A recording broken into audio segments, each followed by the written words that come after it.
आज का जो प्रश्न है ना, बहुत ही हमारे जीवन से जुड़ा हुआ है ये, कि भगवान की कथा सुनकर भी मन कभी क्यों नहीं भरता। क्या आपने कभी इस बात पर ध्यान दिया है कि इस दुनिया की लगभग हर चीज से हम एक समय के बाद उब जाते हैं। कोई नया गाना सुनते हैं, शुरुआत में हमें बहुत अच्छा लगता है, लेकिन वही गाना अगर बार बार सुनेंगे आप तो मन आपका उब जाएगा, है ना। यानी कि आकर्षण जो है ना उस गाने के प्रति हमारा कम होने लगता है। कोई फिल्म अगर हम देख लेते हैं, मान लीजिए, तो उसमें मन उब जाता है हमारा। शुरू में रोमांच होता है, लेकिन दूसरी तीसरी चौथी बार वो उत्साह जो है ना वो कम हो जाता है। और ऐसा ही होता है, मान लीजिए कि हमें कुछ, आपको कुछ भोजन पसंद है, कोई मिठाई पसंद है। अगर आपको बोला जाएगा कि आप लेंगे रसगुल्ला, तो आप खाएंगे, लेकिन दो तीन रसगुल्ला खाएंगे आपका मन उब जाएगा।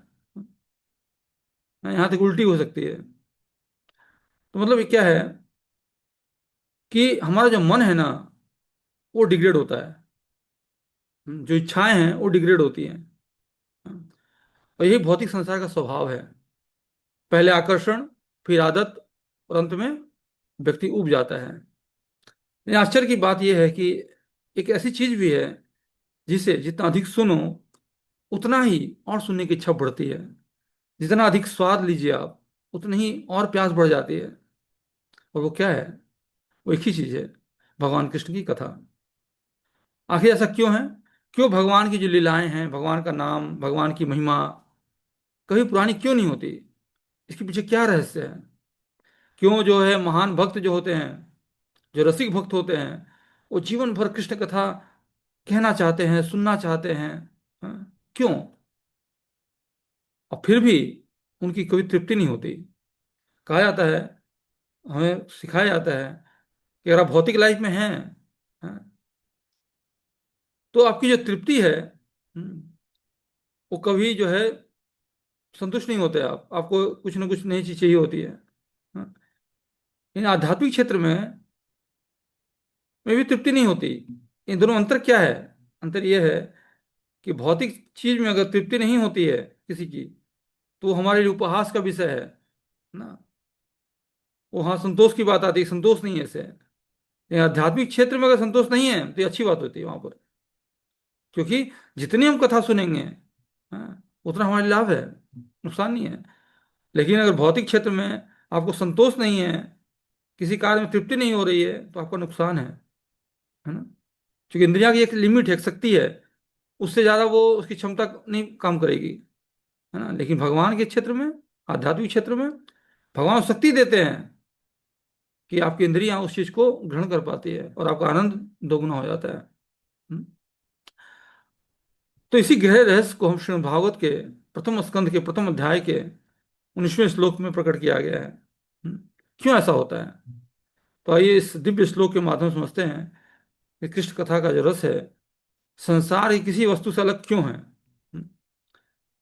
इसमें श्लोक ये है, जहाँ सोनकादि ऋषि जो हैं, सुद गोस्वामी से कहते हैं, वयम तु न वृत्तिप्यामः उत्तम श्लोक विक्रमे यक्षृणोताम रस ज्ञानम स्वादु स्वादु पदे पदे। अब इस श्लोक में सौनक आदि ऋषि जो है ना, सुद गोस्वामी से एक अद्भुत बात कह रहे हैं। वे क्या कहते हैं? हे सुद गोस्वामी, हम भगवान की लीलाओं का श्रवण करते करते कभी तृप्त नहीं होते। जितना सुनते हैं उतना ही और सुनने की इच्छा बढ़ती जाती है। और यहाँ देखिए, यहाँ भगवान को उत्तम श्लोक कहा गया है।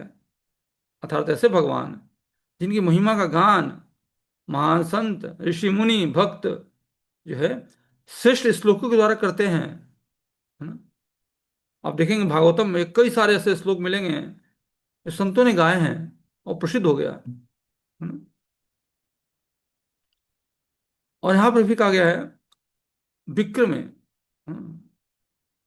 उत्तम श्लोक विक्रम में। तो विक्रम का अर्थ क्या है? भगवान के दिव्य जो पराक्रम, उनकी अद्भुत लीलाएं, उनके अलौकिक कार्य। सौनकादि ऋषि कहते हैं कि हम इन लीलाओं को सुनकर कभी संतुष्ट नहीं होते। ऐसा क्यों? क्योंकि ये साधारण कथा नहीं है, ये भगवान की कथा है। और जो लोग रसज्ञ हैं, मतलब भगवान का रस चाहते पीने वाले हैं।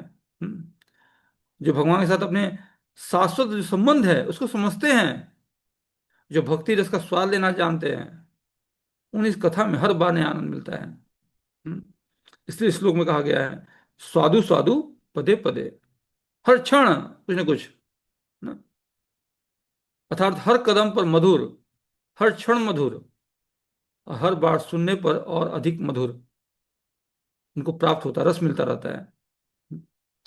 क्योंकि भगवान क्या है, भगवान खुद अमृतमय है। हाँ, इसलिए भगवान की कथा, नाम, रूप, लीला, गुण सब अमृतमय है। इसलिए हम सुनते हैं तो हमारी इंद्रियां तुष्ट होती हैं, संतुष्ट होती हैं उससे, है ना। लेकिन फिर भी तृप्ति नहीं मिलती। और सुनाइए, और सुनाइए। सनकादि ऋषि यहाँ पर यही कह रहे हैं कि प्रभु और सुनाइए, हमें हमें बहुत अच्छा लग रहा है। हाँ? जबकि दुनिया की बातें बार बार सुनने पर पुरानी लगने लगती है, लेकिन भगवान की कथा जितनी बार सुनी जाए उतनी ही नहीं, उतनी ही गहरी और उतनी ही आनंददायक होती जाती है। हम्म? और यही इस श्लोक का रहस्य है, हृदय है देखा जाए तो। ये कृष्ण कथा ऐसी दिव्य अमृत धारा है जिसका पान करने पर तृप्ति नहीं होती, बल्कि और अधिक प्यास जागती है। हाँ? हम देखते हैं ना परीक्षित महाराज के इसमें, उनको भूख प्यास कुछ नहीं लगा, 7 दिन 7 रातें लगातार वो कथा सुनते रह गए। हाँ? तो ये प्रमाणित होता है उस घटना से भी कि जो है भगवान की जो कथा है वो अमृतमयी है। हाँ? ठीक है ना। तो आइए अब कुछ समझते हैं इस प्रसंग को। एक घटना कहाँ घटी थी? तो ये घटना घटी थी पवित्र नैमिषारण्य में। हाँ, जो आज का सीतापुर है, लखनऊ में एक जगह है, वहीं पर है पवित्र नैमिषारण्य है। और वहां पर 88,000 ऋषि एकत्र हुए थे। और वे कोई साधारण सभा नहीं कर रहे थे वहां पर, वो वे मानव समाज के लिए, उनके कल्याण के लिए, कि आने वाला कलयुग है, वहां सारे जो मानव है ना वो दुखी होंगे, तो उनके लिए एक यज्ञ किया गया, आयोजन किया गया। उस विशाल सभा में व्यासदेव के परम शिष्य श्री शुद्ध गोस्वामी, वो विराजमान थे सौनकादि ऋषियों के सामने। उनसे ये प्रश्न पूछा जा रहा है। अब यह एक महत्वपूर्ण बात है कि ये जो ऋषि थे ना सौनकादि, ये साधक, कोई सामान्य साधक नहीं थे ना। वे ऐसे लोग नहीं थे जो केवल संसार के दुखों से बचना चाहते हों, और न ही वैसे लोग जो भौतिक सुख और सुविधाएं प्राप्त करना चाहते हों, है ना। और न तो वे भोग के पीछे थे, और न ही वो मुक्ति या मोक्ष चाहते थे, है ना? तो फिर क्या चाहते थे वे चाहते थे कि वे भगवान श्री कृष्ण जो हैं कि वो शुद्ध भक्त थे। भगवान कृष्ण के चरण कमलों के अनन्य प्रेमी थे वो। इसलिए वे बार बार सुद गोस्वामी से कृष्ण कथा सुनाने की प्रार्थना कर रहे हैं। यहाँ ध्यान दीजिए, वे कथा इसलिए नहीं सुन रहे हैं उनका समय कट जाए, वे कथा इसलिए सुन रहे हैं कि वो कलयुग में आने वाले जो मनुष्य हैं, वो देख पा रहे हैं कि उनकी दुर्दशा क्या होगी, हम जैसे लोगों के लिए जो कि अज्ञान में हैं, हैं, और हर क्षण वो काम, क्रोध, लोभ, मोह से पीड़ित है, कलह के युग में जी रहे हैं। छोटी छोटी बातों में कलह हो जाया करती घरों में। तो उनकी दुर्दशा को याद करते हुए कि उनकी दुर्दशा कैसे मिटेगी, तो इसलिए हम जीवों के कल्याण के लिए वो प्रश्न पूछ रहे हैं यहाँ पर। ये तो उनके पास पूरा ज्ञान था, वो कृष्ण कथा का नॉलेज था ना, नहीं फिर भी वो कृष्ण कथा सुनना चाह रहे हैं हम जीवों के लिए। जैसे अर्जुन जो गीता का उपदेश के लिए भगवान से प्रार्थना कर रहे हैं, प्रभु बताइए मेरी जो समस्या को दूर कीजिए। अर्जुन भी वैसे ही भक्त थे, शुद्ध भक्त थे, उनको भी पता था सब कुछ, ऐसा नहीं था उनको ज्ञान नहीं था। लेकिन भगवान जो है, चूंकि लीला करनी थी भगवान को, गीता को प्रकट करना था, तो कोई ना कोई माध्यम चाहिए, है ना। तो उसी तरह से यहाँ पर सौनकादि ऋषि माध्यम बन रहे हैं हमें श्रीमद् भागवत की कथा सुनाने के लिए, जिससे कि हमारी इंद्रियां जो हैं वश में हों। और ये तब सुनाया गया जब भगवान श्री कृष्ण जो हैं इस पृथ्वी से अब प्रकट हो चुके थे। हाँ, यानी कि अपनी लीला जो है समाप्त कर चुके थे। हाँ, और भक्तों का हृदय जो है उनके विरह में व्याकुल था। क्योंकि कहा जाता है ना कि जब अपने होते हैं नजदीक तो हम उन्हें भला बुरा कहते हैं, हाँ, उतनी ज्यादा हमें कमी अखरती नहीं है। लेकिन जब हमारा प्रिय जो है चला जाए संसार से, तो बहुत याद आती है कि काश और होते तो हम उनके समय गुजार लेते, कुछ और ज्ञान प्राप्त कर लेते, है ना, उनको निहार लेते हैं, ऐसी ऐसी बातें। तो इनके हृदय जो है सोनकादि ऋषि का, इसलिए विरह में भी व्याकुल है, क्योंकि सब कृष्ण के अनन्य भक्त हैं। इसलिए वे कृष्ण की बातें सुनना चाहते हैं, कृष्ण की लीलाएं सुनना चाहते हैं, कृष्ण के गुण सुनना चाहते हैं, क्योंकि भक्त के लिए कृष्ण कथा ही कृष्ण का साक्षात संग है। और इसी भाव से सौनक आदि ऋषि बार बार विनती करते हैं, कृपया करके हमें भगवान की कथा सुनाइए, क्योंकि उसी में हमारे जीवन का वास्तविक आनंद है। अब प्रश्न उठता है कि आखिर भगवान की कथा में ऐसा क्या है कि भक्त उसे बार बार सुनना चाहते हैं और फिर भी कभी तृप्त नहीं होते। देखिए, हमारे गौड़ी वैष्णव आचार्य इस रहस्य को बहुत सुंदर ढंग से समझाते हैं। श्रील प्रभुपाद, श्री जीव गोस्वामी, श्रील विश्वनाथ चक्रवर्ती ठाकुर, तमाम बहुत सारे आचार्य सब बताते हैं कि भौतिक भौतिक भौतिक जो जगत है, उसकी हर ध्वनि क्या है। यानी कि जो भी चीजें हैं इस संसार में वो सब सीमित है। कोई कहानी हो, या भौतिक चीजें हो, या समाचार हो, गीत हो, कुछ भी, हर कोई व्यक्ति जब सुनता है इस कहानी को और गानों को, हाँ, कविताओं को, तो एक समय उब जाता है मनुष्य उसका। क्यों? क्योंकि वो जड़ है, भौतिक है, सीमित है। क्योंकि जो इस संसार से निकल कर आया है उसमें उसी के गुण होंगे, है ना। क्योंकि संसार नष्ट होने वाला है, तो वो सब चीजें भी नष्ट होने वाली है ना। इसीलिए संसार का एक रीजन है कि जो भी इस संसार में उत्पन्न हुआ है, चाहे छोटा चीज हो या बड़ा चीज, चाहे वो गाना हो क्यों ना हो, साहित्य ही क्यों ना हो, समाचार ही क्यों ना हो, जो भी सुना जा सके, उसका भी डिग्रेडेशन होता है, वो भी उसका भी पतन होता है। लेकिन कृष्ण कथा ऐसी नहीं है, क्योंकि भगवान का नाम, भगवान का रूप, भगवान के गुण, उनकी लीलाएं, ये भगवान से अलग नहीं है, समझ रहे ना। क्योंकि जब हम कृष्ण कथा सुनते हैं, तो हम केवल शब्द नहीं सुन रहे होते हैं, हम वास्तव में कृष्ण के संग में होते हैं। हम्म, क्योंकि कृष्ण और उनकी कथा में कोई भेद नहीं है। और कृष्ण कौन है? वे सच्चिदानंद स्वरूप हैं, अनंत हैं, ज्ञानमय हैं, आनंदमय हैं। हम्म, इसलिए उनसे जुड़ी हर बात भी अनंत आनंद देने वाली है ना। अब एक और बात समझिए, भौतिक सुख क्या है? उसकी सीमा होती है, जैसे मैंने बताया आपको। पहला आपने भोजन लिया, अच्छा लगेगा, अगर मिठाई दी जाए आपको अच्छा लगेगा, दूसरा दिया जाए अच्छा लगेगा, लेकिन कुछ समय के बाद आप बोलेंगे क्या, बस अब और नहीं, अब और नहीं। हजार दे देंगे, तो या तो आप उस मिठाई को फेंक देंगे, या किसी को दूसरे को दे देंगे, या आप उल्टी कर देंगे तो खाएंगे या तो। तो ये भौतिक रस है, मतलब जो कि नष्ट होने वाला है, पतन होने वाला है। ये आध्यात्मिक रस की जो स्वभाव है, जो प्रकृति उसकी है, बिल्कुल अलग है। श्री रूप गोस्वामी भक्ति रसामृत सिंधु में बताते हैं कि भक्ति रस जो है ना, वो नित्य नूतन है। सोचिए, यहाँ सब देखिए, नित्य नूतन मतलब हरदम नया, जैसे उसका अभी जन्म हुआ हो, हर क्षण नया, हर क्षण ताजा, हर क्षण पहले से अधिक मधुर। इसलिए श्लोक में कहा गया है, साधु साधु पदे पदे, यानी हर कदम मधुर है, हर क्षण मधुर है, हर बार सुनने पर मधुर है। मधुराधिपति अखिलम मधुरम कहा गया भगवान को, कि भगवान का हर चीज मधुर है। उनका चलना मधुर, चोरी करना मधुर, गोपियों के साथ घूमना, छेड़छाड़, सब मधुर, क्योंकि भगवान की लीलाएं हैं। हाँ? दुष्टों को मारना वो भी मधुर है, हाँ? कंस को मारना वो भी मधुर है, सब मधुर। हाँ? भीष्म पर जो है रथ का पहिया उठा के आक्रमण करना, वो भी मधुर है। तो क्या है मतलब, भगवान की हर एक एक्टिविटी मधुर है। और जो भक्त होते हैं, जो रसिक भक्त होते हैं, उसमें डूब जाते हैं वो, और स्पान करते हैं, उसका आनंद लेते हैं, जिससे क्या होता है, उनका हृदय और शुद्ध होता जाता है। हम्म, क्योंकि कथा में रस तभी आएगा जब आपका हृदय शुद्ध होगा, है ना, नहीं तो रस नहीं आएगा। इसीलिए जो भगवान की कथाएं हैं वो साधारण कथा नहीं होती, वो दिव्य अमृत की तरह है। दुनिया का भोजन पेट भर देता है, लेकिन कृष्ण कथा आत्मा की भूख को और बढ़ा देती है। जितना कोई कृष्ण के नाम, गुण और लीलाओं को श्रवण करता है, उतनी अधिक उसकी प्यास बढ़ती चली जाती है।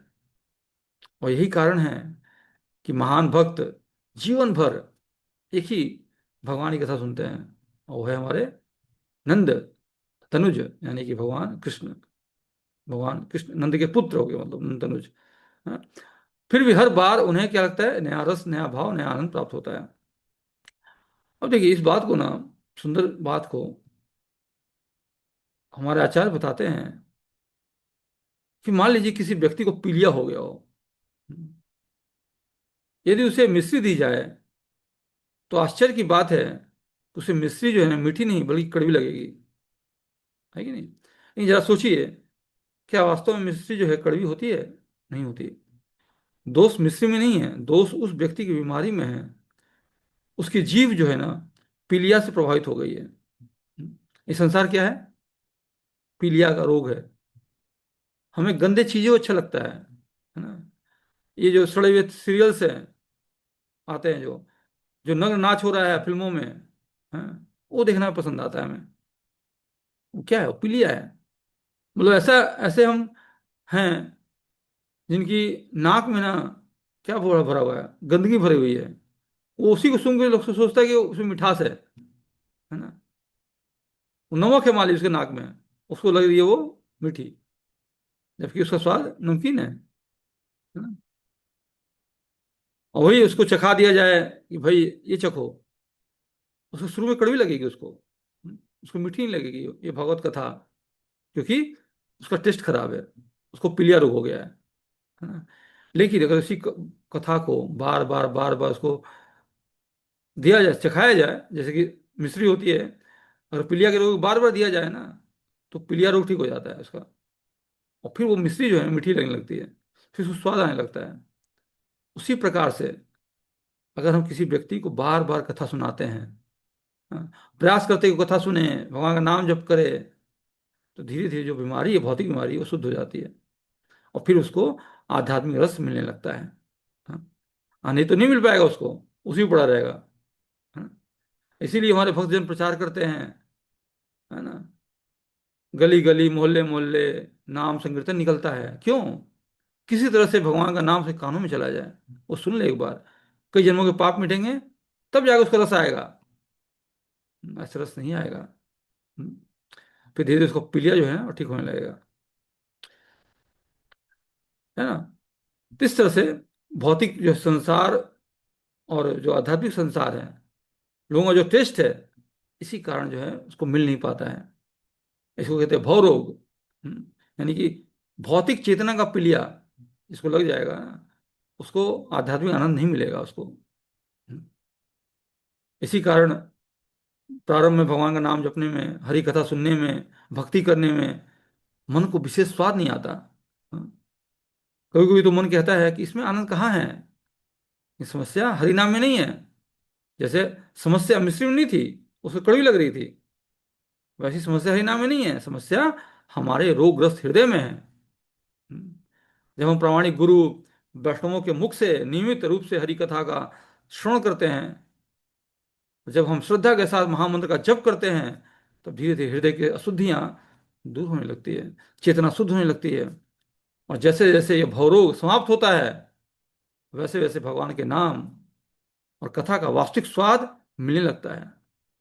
फिर एक समय ऐसा आता है जब भक्त को हरि नाम और कृष्ण कथा में ऐसा आनंद मिलने लगता है, मिलता है उसको आनंद, जिसकी तुलना संसार की किसी वस्तु से नहीं की जा सकती। और जो परम भक्त हैं, जो रसज्ञ हैं, जो भक्ति रस के वास्तविक पारखी हैं, वे तो भगवान की कथा में हर क्षण, हर शब्द में, हर लीला में पदे पदे अनंत आनंद का अनुभव करते हैं। तो प्रश्न ये है कि इस श्लोक में हमें अपने जीवन के लिए क्या सीख मिलती है? आज हम कलयुग में जी रहे हैं, जहाँ हर तरफ क्या है, आकर्षण ही आकर्षण है। हर दिन नया मोबाइल, नई रील, नया वीडियो, नई खबर, नया मनोरंजन, नई फिल्में। और मन सोचता क्या है, शायद इसमें मुझे सुख मिल जाएगा। क्या आपने ध्यान दिया है? कुछ मिनटों के बाद ही उत्साह आता है, फिर वही खालीपन लौट आता है बार बार। इसलिए हमारा जो मन होता है भौतिक संसार में, नई चीज की तलाश में निकल पड़ता है। एक से आनंद मिला, मनु गया, छोड़ दिया इसको, फिर दूसरा आनंद चाहिए, है ना। और चलता रहता है, उसकी इंद्रियां जो है भटकती रहती हैं। जैसे भटकती आत्मा होती है ना, वैसे ही भटकती इंद्रियां भटक रही हैं, एक वस्तु से दूसरी वस्तु में, है ना। एक स्त्री से दूसरी स्त्री में, होता है ना, एक पुरुष से दूसरे पुरुष। यही होता है, संसार में यही हो रहा है ना। आजकल हर तरफ यही बोलबाला है। हम्म? आहार निद्रा भय मैथुन, चार चीजों का बोलबाला है। खाओ पियो मौज करो, और जितना जीना है जी लो। एक ही जिंदगी मिली है, लोग कहते हैं ना, एक ही जिंदगी मिली है। हाँ, भले ही उसके लिए कर्ज लेना पड़े हमें, हम, लेकिन कर्ज लेकर भी हम जो है आनंद उठाएंगे इंद्रियों का। कई लोग ऐसे मिलेंगे आपको जो लोन पे लोन चला हुआ है, लेकिन सुख से रह रहे हैं। हाँ, फोन आ रहा है बैंक से कि भाई रिश्ते पैसे चुका दो। जब तो वो कर्ज चुकाएगा नहीं, तब तो उसका जन्म होता रहेगा। या जब तक, या तो वो भगवान के क्षेत्र में जाए, हाँ, जैसे भगवान से पापों का निपटारा करें, हृदय शुद्ध करें, तब आए। लेकिन जब तक कोई बताने वाला नहीं होगा उसको, तब तक उसका कोई उपाय नहीं है उसके, है ना, मुक्ति का उपाय नहीं है उसके। बेचारा वहीं फंसा रहेगा संसार में, वही मल खाता रहेगा, उसी में आनंद ढूंढेगा, हाँ, दुखी होता रहेगा। वो सोचेगा कि अभी मिल जाएगा हमें सुख, अभी मिल जाएगा सुख, लेकिन सुख नहीं मिलेगा उसको। जब गधा है, होता है ना गधा, उसके आगे मूली लटका दो, मूली टांग दीजिए आप, और उसके बोझ ला दीजिए, वो सोचेगा क्या कि अभी मेरा जो है ना, पहुंच जाऊंगा एक जगह पे तो हमें जो मूली खाने को मिलेगा ये, है ना। लेकिन वो मूर्ख है वो गधा, क्योंकि उसको पता है कि हर जगह घास है, खा सकता है। एक मालिक जो मूली दिया है वही खाएगा वो, उसी उसी के लालच में रहता है वो। ऐसे ऊंट होता है, रेगिस्तान में ऊंट होता है, उसे कुछ खाने को मिलता नहीं, तो रेगिस्तान में जो कांटे होते हैं वो खाता है। हाँ, और उससे जो खून निकलता है, तो उसी को पी रहा होता है। वो सोचता क्या है कि जो कांटा जो मुंह में मीठा है, वो अपना ही खून पी रहा होता है। तो वही संसार में हो रहा है। हम इतनी मेहनत करते हैं, सब कुछ करते हैं, हाँ, और अपना ही खून जला रहे होते हैं। और सोचते क्या है कि मेहनत कर रहा हूँ, धन आएगा, फिर धन से आनंद होगा, हाँ, हम बहुत मजे से रहेंगे, हम, मेरी पत्नी, मेरे बच्चे, मेरा पूरा परिवार, खूब मौज करेंगे हम लोग। अब बेचारा तब तक क्या होती है, उसकी उम्र बीत जाती है, और फिर वो मृत्यु को प्राप्त हो जाता है, उसकी जीवन लीला समाप्त हो जाती है। यही हो रहा है ना। तो यही क्या है, जैसे कोई व्यक्ति प्यासा हो मरुभूमि पर, उसे पानी केवल एक बूंद मिल जाए, उसकी पास प्यास जो है, क्या उसे बुझ सकती है? नहीं बुझ सकती। उसी प्रकार संसार के भोग, मनोरंजन, इंद्रिय सुख जो है, आत्मा की गहरी जो प्यास है, उसे कभी बुझा नहीं सकते। वस्तुतः वो सोचता क्या है कि उसकी इंद्रियों को प्यास लगी है, भूख लगी है। होती किसकी प्यास है? वो आत्मा की प्यास होती है, वो समझ नहीं पाता, वो ज्ञान नहीं होता, है ना। और आत्मा का वास्तविक भोजन क्या है? भगवान का नाम, भगवान की कथा, भगवान की सेवा, भगवान का स्मरण, है ना। लेकिन वो भटकता रहता है इसी चक्कर चक्कर में। वो बाहर देखता है सुख, तलाश करता है, लेकिन सुख क्या है? अंदर है ना। उसको अंदर झांकना पड़ेगा उसके लिए। हरि नाम का जप करेगा, स्मरण करेगा भगवान का, वो अंदर की चीज है। और जब तक तो करेगा नहीं, तब तो तृप्त नहीं होगा। ऐसी वजह से व्यक्ति जो है भौतिक सुखों में लगा रहता है, और तृप्त भी नहीं होता, और पूरा जीवन से समाप्त हो जाता है। लेकिन जब आत्मा को वास्तविक भोजन मिलने लगता है, तो भीतर एक प्रकार की तृप्ति आने लगती है। फिर धीरे धीरे संसार की वे चीजें जो बहुत आकर्षक लगती थी, अपना प्रभाव खोने लगती हैं। क्यों? क्योंकि अब जो है उसे कुछ श्रेष्ठ मिल गया है ना? उसका अब दृष्टिकोण चेंज हो गया, है ना। संसार में उसे कुछ नहीं चाहिए, संसार से उसको अतृप्ति हो गई अब, मतलब अब इंद्रिय सुख नहीं चाहिए उसे। उसे आत्मा का जो स्वाद है वो टेस्ट वो लग गया। ऐसी बात को भगवान जो है भगवद गीता में कहते हैं, 259, विषया विनिवर्तन्ते निराहारस्य देहिना, रसवर्जम रसोप्यस्य परम दृष्ट्वा निवर्तते। यानी भगवान बोलते हैं कि जब मनुष्य को उच्चतर स्वाद प्राप्त हो जाता है, तो निम्न स्वादों को स्वयं छोड़ देता है। हाँ। और भगवान यहाँ इसी ये भी बताते हैं इस श्लोक में, कि जो शरीरधारी जो आत्मा है, हाँ, वो इंद्रिय सुखों से वंचित हो सकती है, लेकिन फिर भी उसकी रुचि जो है ना, इंद्रिय विषयों में बनी रहती है, लेकिन जब वो उच्चतर स्वाद को प्राप्त हो जाता है तो निम्न स्वादों को छोड़ देता है। समझ रहे ना? तभी छोड़ता है जब उसको उससे ऊपर का टेस्ट मिलेगा, तब। इसे नहीं छोड़ेगा, क्योंकि इंद्रियों को हम कहीं ना कहीं लगा सकते हैं, यहाँ से हटाकर वहां लगाना है बस, है ना? यही नियंत्रण कहलाता है। ये नहीं होता कि बिल्कुल रोक दिया, हठयोग, यही काम नहीं करेगा, है ना? फिर तो इंद्रिया पतन पतित हो जाएगी वापस, है ना? उसको बांधना है हमें भक्ति की जंजीर से, भगवान के नाम से, तब वो टिकेगा। नहीं तो वो टिकेगा नहीं, संसार भटकता रहेगा, हमें भटकाता रहेगा, आत्मा को। ठीक है ना? इसलिए भक्ति का अर्थ केवल कुछ नियमों का पालन करना नहीं होता। भक्ति का अर्थ होता है क्या? अपने हृदय को कृष्ण कथा के रस से जोड़ देना। और जब ये रस हृदय में उतरने लगता है तो संसार की अस्थायी चमक दमक स्वतः जो है फीकी पड़ने लगती है। और यही इस श्लोक की व्यवहारिक शिक्षा है।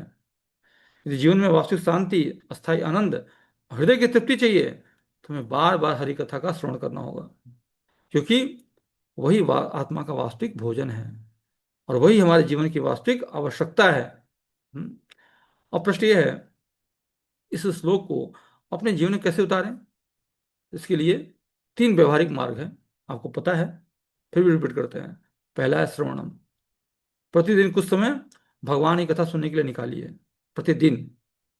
चाहे श्रीमद् भागवत का श्रवण हो, या चाहे किसी कोई प्रवचन सुनिए, है ना, मंदिर में जाकर, या जैसे भी आपको सुविधा हो उसके अनुसार। हाँ, केवल 15 से 20 मिनट सुन लीजिए, काफी है। ठीक है ना, शुरू शुरू में। बाद में धीरे धीरे खुद आपका हृदय जो है ना बदलेगा, तो खुद आप और सुनना चाहेंगे कथा। नहीं, शुरुआत तो कीजिए। ये पहला, श्रवणम। दूसरा, स्वाध्याय। प्रतिदिन जो है आप श्रील प्रभुपाद द्वारा रचित भगवद गीता यथारूप या श्रीमद् भागवतम का अध्ययन कीजिए। बहुत अधिक पढ़ना आवश्यक नहीं है, एक या दो श्लोक भी जो आपको उचित लगे वो पढ़िए, उसको जीवन अप्लाई कीजिए। फिर उस वो एक दृढ़ता लाइए, कि हाँ, मुझे इसको अपना कर अपने जीवन को बदलना है ना? उसका अवलोकन कीजिए फिर पूरे दिन भर में, कि आपने इसको कहाँ कहाँ अप्लाई किया, तब बदलाव आएगा। ठीक है ना? तो ये हो गया स्वाध्याय। और तीसरा है कीर्तन।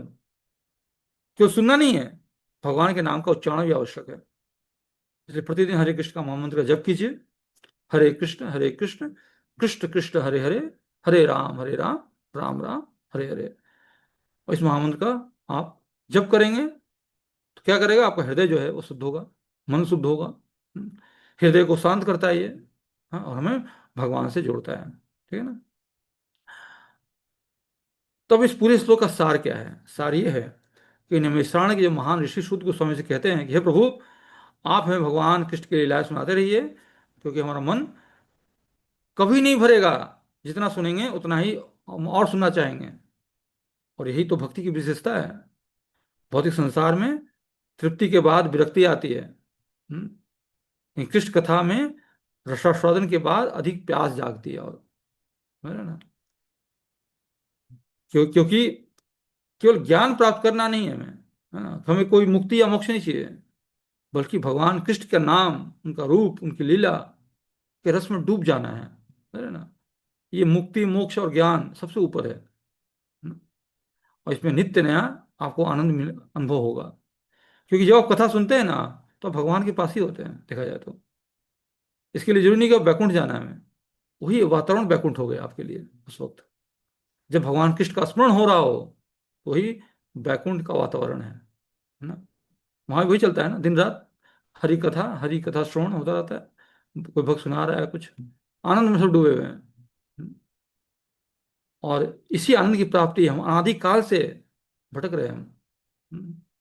और इतने अनंत जन्म बीत चुके हैं, फिर भी संसार में है, प्रमाण है कि हमारी आनंद की प्राप्ति अभी तक नहीं हुई है। क्योंकि हर बार हमारा पतन हुआ है संसार में, हम संसार की चीजों के प्रति आकर्षित हुए, इसी वजह से हम पूरी तरह से अपने भौतिक आकर्षण को समाप्त नहीं कर पाए, इसी वजह से, है ना? तो इसलिए आज से संकल्प लीजिए कि प्रतिदिन थोड़ा सा हरि नाम, हरि कथा, शास्त्र श्रवण के लिए समय अवश्य निकालेंगे, क्योंकि यही जीवन की वास्तविक संपत्ति है और यही आत्मा की वास्तविक तृप्ति है। ठीक है? हरे कृष्णा। तो आपसे युक्त कर दिया, बहुत बहुत धन्यवाद।